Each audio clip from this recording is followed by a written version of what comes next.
O ye who have turned your faces toward the exalted beauty, by night, by day, at morning tide, and at sunset, when darkness draweth on, and at early light, I remember, and ever have remembered in the realms of my mind and heart, the loved ones of the Lord. I beg of him to bestow his confirmations upon those loved ones, dwellers in that pure and holy land, and to grant them successful outcomes in all things, that in their character, their behavior, their words, their way of life, and all they are and do, he will make them to achieve distinction among men, that he will gather them into the world community, their hearts filled with ecstasy and fervor and yearning love, with knowledge and certitude, with steadfastness and unity, their faces beauteous and bright. O ye beloved of the Lord, this day is the day of union, the day of the ingathering of all mankind. Verily God loveth those who, as though they were a solid wall, do battle for his cause in serried lines.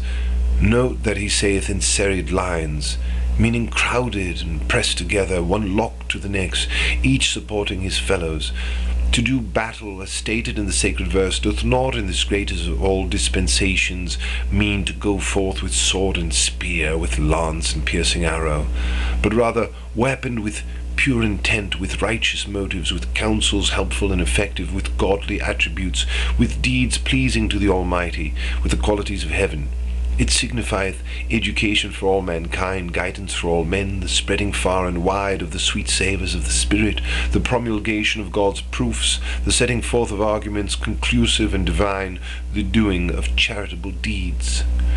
Whensoever holy souls, drawing on the powers of heaven, shall arise with such qualities of the Spirit and march in unison, rank on rank, every one of those souls will be even as 1,000, and the surging waves of that mighty ocean will be even as the battalions of the concourse on high.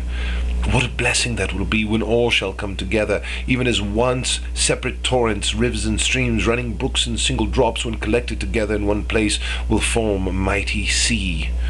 And to such a degree will the inherent unity of all prevail, that the traditions, rules, customs, and distinctions in the fanciful life of these populations will be effaced and vanish away like isolated drops, once the great sea of oneness doth leap and surge and roll. I swear by the ancient beauty that at such a time overwhelming grace will so encircle all, and the sea of grandeur will so overflow its shores, that the narrowest strip of water will grow wide as an endless sea, and every merest drop will be even as the shoreless deep.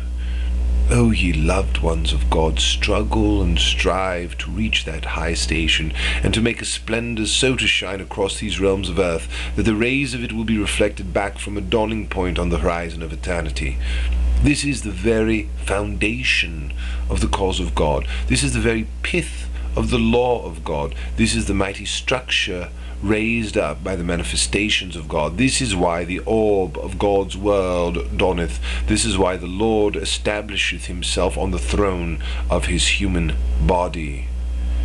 O ye loved ones of God, see how the Exalted One, may the souls of all on earth be a ransom for him, for this high purpose made his blessed heart the target of affliction's spears, and because the real intent of the ancient beauty, for him may the souls of the concourse on high be offered up, was to win this same supernal goal. The Exalted One bared his holy breast for a target, to a myriad bullets fired by the people of malice and hate, and with utter meekness died the martyr's death. On the dust of this pathway the holy blood of thousands upon thousands of sacred souls gushed out, and many a time the blessed body of a loyal lover of God was hanged to the gallows tree.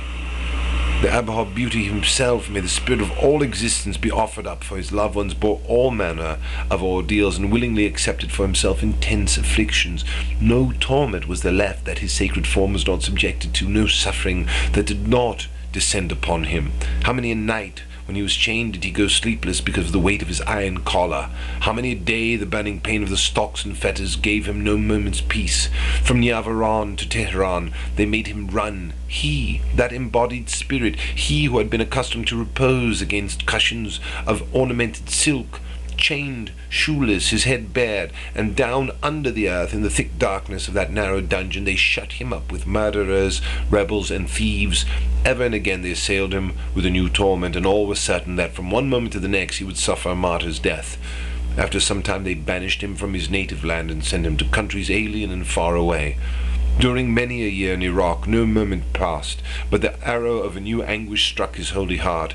With every breath, a sword came down upon that sacred body, and he could hope for no moment of security and rest. From every side his enemies mounted their attack with unrelenting hate, and singly and alone he withstood them all.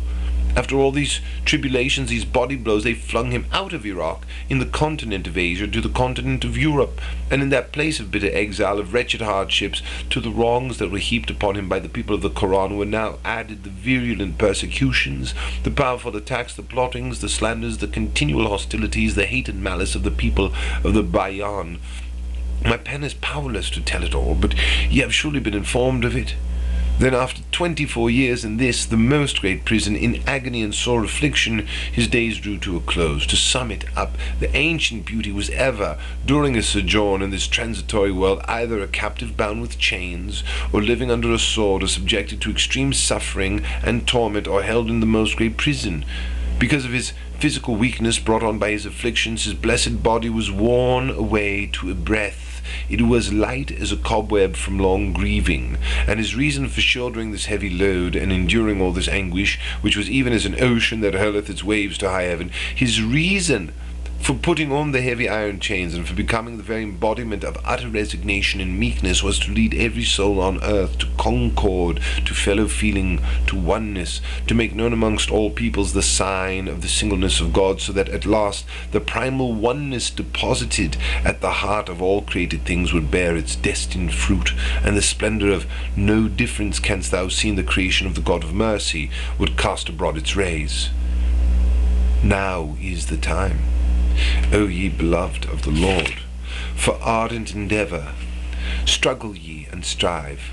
And since the ancient beauty was exposed by day and night on the field of martyrdom, let us in our turn labor hard and hear and ponder the counsels of God. Let us fling away our lives and renounce our brief and numbered days. Let us turn our eyes away from empty fantasies of this world's divergent forms, and serve instead this preeminent purpose, this grand design. Let us not, because of our own imaginings, cut down this tree that the hand of heavenly grace hath planted. Let us not, with the dark clouds of our illusions, our selfish interests, blot out the glory that streameth from the Abha realm. Let us not be as barriers that wall out the rolling ocean of Almighty God. Let us not prevent the pure, sweet scents from the gardens of the all-glorious beauty from blowing far and wide.